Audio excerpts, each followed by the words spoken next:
গানগুলো অতি মরমী ছাড়া এই গানগুলো কেউ তুলবে না, কারণ গানটা তো কোন রঙের মধ্যেই দিয়েছে। হুড়ুম হুড়ুম করে যদি গান গান দেবেন সবাই বলছে বা গান জমে গিয়েছে, কিন্তু দেখুন ভূপরদার এই দেখুন তার কণ্ঠকে নিচ পর্যন্ত জমির ভিতরে, আর শুধু পদন করা উঠে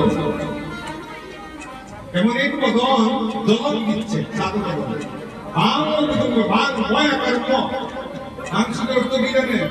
অর্থাৎ গুরু উপর দিকে দূর থেকে দেখছে নদিয়ার নাগরিক, এরা গুরু নয়, এমন হয় দুইটা সর্প। যেই মাত্র বাংল ভুজঙ্গটা সাপ, আমি দেখেছি তার গুলিটা দেখতে যেমন সাপের মতো, যেই মাত্র আমি তার সামনের দিকে চেয়েছি আমায় দংশন করে